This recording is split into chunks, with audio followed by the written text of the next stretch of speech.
আসসালামু আলাইকুম ওরহমতুল্লাহি ওবরাকাতুহ। 1 মিনিট মাদ্রাসা ইউটিউব চ্যানেলে সম্মানিত দিনী ভাই বোনেরা, আজ আলোচনা করব পবিত্র রবিবার দিনে কিংবা রাতে একটি ছোট্ট ইস্তেগফারের আমল নিয়ে। মাত্র 21 বারে ইস্তেগফারটি পড়বেন, আল্লাহ তাআলার পক্ষ থেকে ইনশাআল্লাহ গায়েবী ধন সম্পদ পাবেন। মনের মধ্যে শতভাগ বিশ্বাস নিয়ে আজকের দিনে কিংবা রাতে আমলটি অবশ্যই করবেন, এই উদ্দেশ্যে ভিডিওটি সম্পূর্ণ দেখুন। ঈমান ও তাকওয়ার জন্য যেমন আখিরাতের পুরস্কার রয়েছে, দুনিয়ার অনেক বরকত ও পুরস্কারও রয়েছে। ঈমান, তাকওয়া ও নেক আমলের কারণে আল্লাহ রাব্বুল আলামিন দুনিয়ার ধন সম্পদ ও সচ্ছলতাও দান করেন। সূরা আরাফে আল্লাহ তাআলা বলেছেন, আর যদি নগরবাসীরা কোনো এক দেশ বা সমাজের লোকেরা যদি ঈমান আনত এবং তাকওয়া অবলম্বন করত, তাহলে আমি অবশ্যই আকাশ ও জমিন থেকে বরকতসমূহের দরজা তাদের জন্য খুলে দিতাম। সূরা আরাফের 96 নম্বর আয়াতে বলা হয়েছে। এই আয়াতে বরকতসমূহের দরজা খুলে দেওয়া মানে দুনিয়ার জীবনের সব রকম কল্যাণের দরজা খুলে দেওয়াকে বোঝানো হয়েছে, যেমন জীবন, সম্পদ, সন্তান সন্ততি সহ সব ক্ষেত্রে ঈমান ও নেক আমলের কারণে আল্লাহর বরকত দান করেন।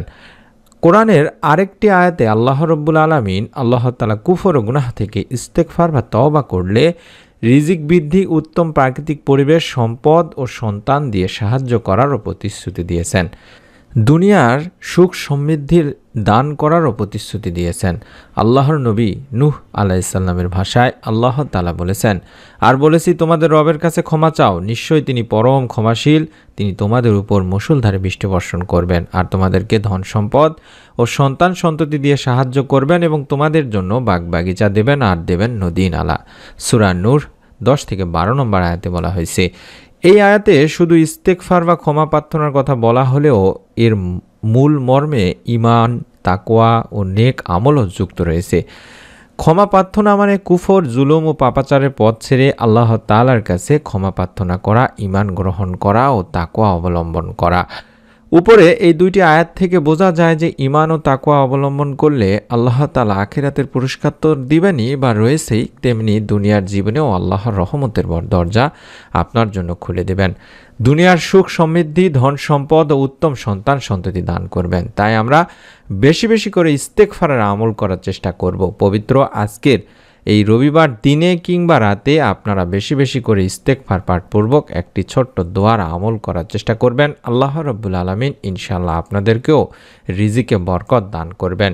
ইস্তেগফারের অনেক ফজিলত রয়েছে দিনী ভাই বোনেরা। কোরআনুল কারিমে আল্লাহ তাআলা বলেন, এবং আমি অবশ্যই ক্ষমাশীল তার প্রতি যে তওবা করে, ঈমান আনে, সৎকর্ম করে ও সৎপথে অবিচল থাকে। সূরা তোহার 82 নম্বর আয়াতে বলা হয়েছে। এছাড়াও আরেক আয়াতে এসেছে, যে ব্যক্তি কোনো মন্দ কাজ করে ফেলে বা নিজের প্রতি জুলুম করে বসে, তারপর আল্লাহ তাআলার কাছে ক্ষমা চায়, সে অবশ্যই আল্লাহ রাব্বুল আলামিনকে অতি ক্ষমাশীল পরম দয়ালু হিসেবেই পাবে। সূরা নিসার 110 নম্বর আয়াতে বলা হয়েছে।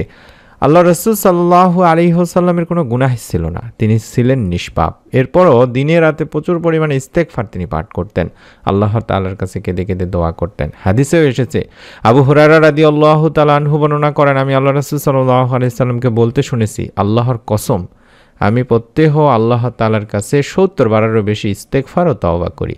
বুখারী শরীফের 6307 নম্বর একটি হাদিস। ইস্তেগফারের মাধ্যমে আল্লাহর রহমত ও নিয়ামত লাভ করা যায়। ইস্তেগফারের ফজিলত সম্পর্কে কোরআনুল কারিমে যেটি বললাম, যে এর মাধ্যমে আল্লাহ তাআলা তোমাদের প্রতি সুষম বৃষ্টি বর্ষণ করবেন আর তোমাদের সম্পদে প্রাচুর্য ও সমমানের বরকত দেবেন এবং তোমাদের জন্য বাগবাগিচা বা পানির ফোয়ারায় শোভিত করবেন।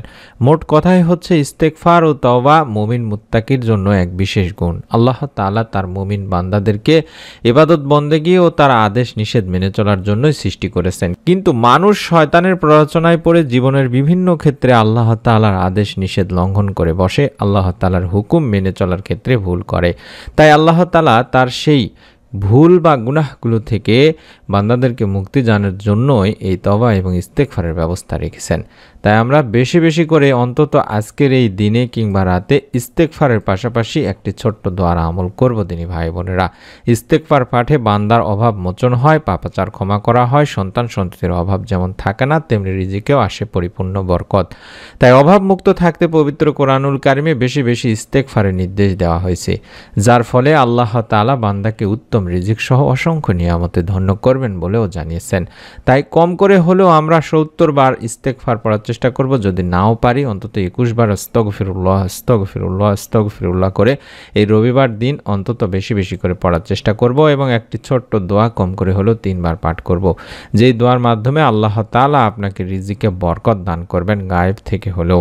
আল্লাহ রাব্বুল আলামিন আপনাকে ইস্তেগফারের ফলে এমন জায়গা থেকে রিজিক দিবেন যা কোনো মানুষ কল্পনাও করতে পারে না, অর্থাৎ আপনার কল্পনার বাইরে থেকে আল্লাহ রাব্বুল আলামিন আপনাকে রিজিক দিবেন, আপনি চিন্তাও করতে পারবেন না, সেখান থেকে আপনার রিজিকের ব্যবস্থা হতে পারে। ইবনে আব্বাস রাদিয়াল্লাহু তাআলা আনহু থেকে হাদিসটি বর্ণিত হয়েছে, যেখানে আল্লাহ রাসূল সাল্লাল্লাহু আলাইহি সাল্লাম বলেছেন, যে ব্যক্তি বেশি বেশি ইস্তেগফার করে আল্লাহ তাআলা তার সব সংকট থেকে উত্তরণের ব্যবস্থা করে দেন, তার সব পেরেশানি দূর করে দেন এবং তাকে এমন জায়গা থেকে রিজিক দান করেন যা সে কল্পনাও করতে পারে না।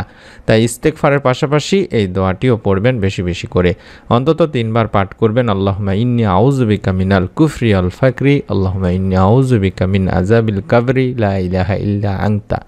এভাবে এই দোয়াটিও পড়ার চেষ্টা করবেন। এই দোয়ার মাধ্যমে প্রিয় নবী সাল্লাল্লাহু আলাইহি ওয়াসাল্লাম তার উম্মতকে অভাবমুক্ত থাকতে আল্লাহ তাআলারই কাছে বিশেষ এই দোয়ার আবেদনটি শিখিয়েছিলেন, যাতে করে তার উম্মতেরা অভাবের কারণে কিংবা বিভিন্ন পেরেশানির কারণে দুশ্চিন্তার কারণে কুফরের দিকে চলে না যায়।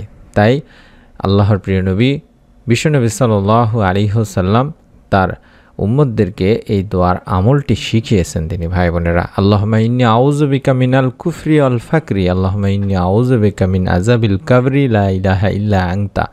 এই দোয়াটি 3 বার অন্তত পাঠ করবেন। এই দোয়াটিতে আমরা বলছি, হে আল্লাহ, আপনার নিকট কুফরি ও দরিদ্রতা হতে সাহায্য বা আশ্রয় চাচ্ছি।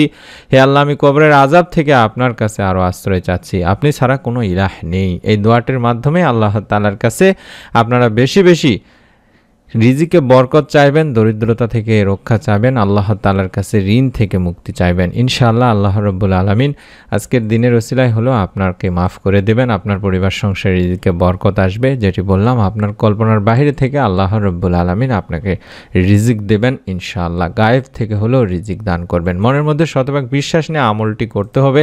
তাই অনুরোধ করছি, যারা ভিডিওটি দেখছেন এই মুহূর্তে, প্রত্যেকেই ভিডিওটিতে একটি করে লাইক দিয়ে কমেন্ট সেকশন অন্তত একটি করে কমেন্ট করার মাধ্যমে নিয়ত করে ফেলুন। আপনার নিকট আত্মীয় স্বজনদের কাছে ভিডিওটি শেয়ার করে দিন, আমলের ওসিলায় বা নিয়তের ওসিলায় বা সওয়াবের ওসিলায়। আপনাদের কাছে অনুরোধ করব, নতুন আমলের ভিডিও আমরা দেওয়ার সঙ্গে সঙ্গে যেন আপনি আপনার মোবাইলে পেয়ে যান, দেখতে পান, তার জন্য অবশ্যই চ্যানেলটি সাবস্ক্রাইব করে বেল বাটনটি অন করে রাখতে ভুলবেন না।